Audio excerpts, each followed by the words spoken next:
Hey, I'm NerdJump, and I'm making a game called Imago. It's a roguelike 3D platformer where you absorb bug abilities, cocoon bugs to upgrade them, and adapt your strategy when your bugs inevitably die. It is the second day of Imago Week. If you don't know what Imago Week is, I made a video explaining it on Sunday, so you can watch that first. In this video, I will be talking about Imago's main character. But first, let's look at the old character and why I wanted to change it. This is the old character. Because the original prototype was made during a competition, time was short, and I modeled this in just a few minutes. The idea was the character starts out as a blank slate, and then throughout the playthrough you add and take away different abilities that change its appearance. So it was a generic, amorphous bean character. On top of that, there's this logic driving the character controller behind the scenes. Lots of this logic was pulled from my now abandoned game, Nectar, and it was one of the very early blueprints I had made when I first decided to start learning Unreal Engine. It was a mess, and with 3 more years of experience that I now have, I knew I could do better. So I started over from scratch, focusing on the sacred 3 C's: character, controller, and camera. Let's start with the controller, since that's what I started developing first. This is a platformer, so the very first thing I wanted to get right was the jump, so the jump height and the jump trajectory. The old character had a very weak jump on purpose. I didn't want the player to rely on their jump to complete a level. I wanted to force them to use different upgrades and abilities, one of those abilities being a better jump. So the default jump was intentionally weak, but that ended up feeling very frustrating and just wasn't fun to control at all. That being said, I don't want to make the jump too high either. Games that focus solely on the player's base movement let them jump pretty high. For example, Mario can jump 3 to 5 times his height, depending on the game. But those games are centered around jumping, and the levels are designed around exploring the versatility of Mario's jump. That is not the point of Imago. In Imago, the jump provides a bare minimum option for completing a level, but it is not meant to be the main strategy. Because of this, I felt that a jump reaching twice the height of the character felt right. You can clear small gaps and reach modest ledges, but you are still quite limited in where you can go with just your base jump. To make the jump feel a little snappier and less floaty, I increase the character's gravity when they're falling downwards, but this reduces the player's control in the air. To counter this, there is a small window at the peak of the jump that reduces the gravity before increasing it. This results in a jump trajectory that looks like this. The player goes up, hangs in the air for a little bit, and then sharply falls. This provides the right amount of air control for the player, while also feeling tight and responsive.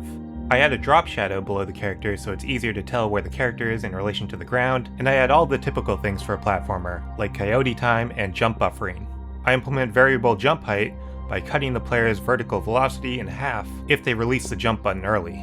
The second C, camera, plays a huge role in how the character and controller feel. I have a somewhat robust camera system to keep the game experience as smooth as possible. I covered a lot of these techniques in one of my Nectar devlogs. Imago's camera system is a refined, somewhat stripped down, simplified version of the Nectar camera system. To start off, I raise the camera a little so the center of view is just above the character. The space behind the character is not very important, and what lies ahead is far more relevant, so positioning the camera higher lets the player focus on their destination. By default, the camera follows the character when they jump, but when it does that, it's easy to lose focus of the ground, which is not ideal for a platformer. The player is mainly focused on the ground and where they will land when they're jumping. So I keep the camera mostly locked to the ground as they jump, with just very subtle movements. When the player lands, the character readjusts to focus back on the player. This also happens if the player happens to jump or fall out of the camera's range. To avoid the camera from clipping through walls, games usually use some sort of trace to detect interferences between the player and the camera. If the trace detects something, it snaps the camera forward to avoid any clipping. But the snapping forward can be quite sudden and jarring for the player. I prefer smoother movements, so when tilting the camera upwards, instead of letting the camera hit the ground, I gradually decrease the arm length for the camera based on the camera's pitch. For collisions with walls, I use a multi-sphere trace to detect the closest wall or obstacle, and then I adjust the arm's length depending on the camera's angle in relation to that obstacle. So as you turn towards the obstacle, the camera gradually gets closer to the player.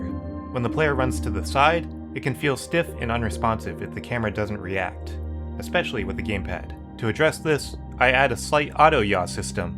This automatically turns the camera in the direction the player is running. In addition to this, I also shift the center of the camera's view to be just slightly in front of the character. These two camera responses help the player focus on their destination. The auto yaw can sometimes conflict with the player's input, so whenever the player manually moves the camera, the auto yaw shuts off. And then one more very subtle thing I do is vary the field of view based on the pitch of the camera. When you're looking up, the field of view increases, making things look bigger and grander, and when you point the camera down looking at the player from a top-down view, the field of view decreases and things look smaller and more confined. The effect is very subtle, but in my opinion makes the camera feel more dynamic. Just for comparison, here is the base camera without any modifications.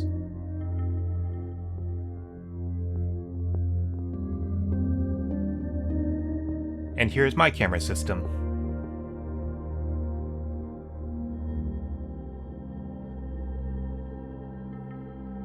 So those are the first two C's. The last C is character. Again, the previous character design was a product of time crunch and a lack of clear theming for the game.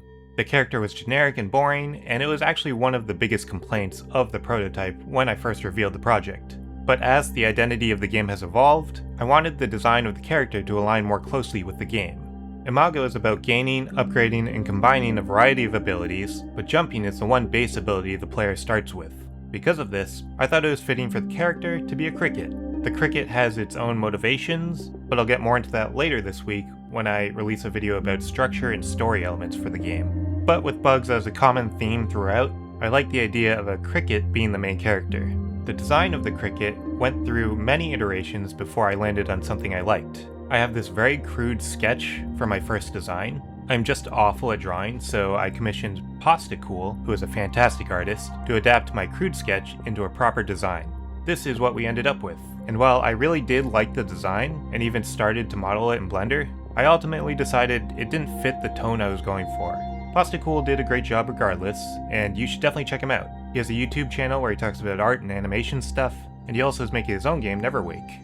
I tried tweaking this model a bit to experiment with different variants, but I wasn't really happy with any of them. I also had my wife mock up some concepts too, and this one stood out to me. I modeled this one as well, but again, I wasn't fully happy with it. Since the character is a cricket, I tried some versions that highlight these larger hind legs. I like the idea of primary legs for running, with a pair of secondary hind legs for the character to jump. I started to approach something that I liked. I didn't really know how to handle the eyes, and eventually I placed a mask on the character. The mask does factor into the lore for the game, but it also just makes things easier for me. It allows me to ignore facial animations, and in my opinion, it ties the character together pretty nicely. I'll also probably tweak the design of the mask as I go, but I'm happy with this as a placeholder for now. I spent a lot of time smoothing out the topology of the model, and I also found that angling the hind legs down instead of up helped steer the design away from the creepy, unnatural realm. I gave the character a backpack as an in-world way to hold the bugs and other inventory items, and I have this strap going across the character's chest, which the character will hang runes from as they progress through the levels. The runes will act as a visual indicator of progress. I also have these ribbons as a way to add color accents and secondary motion.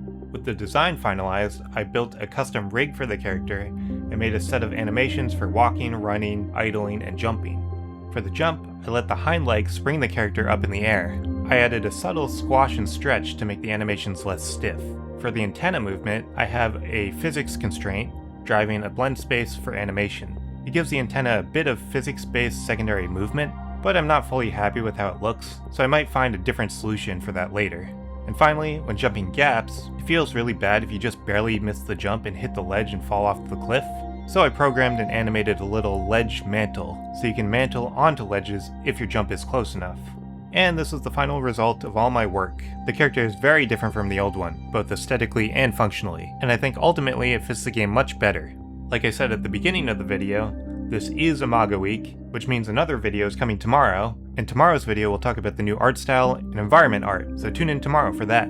The Steam page for Imago is up and active, so you can head over there and wishlist the game. That really helps me out a lot. Link in the description. Thanks.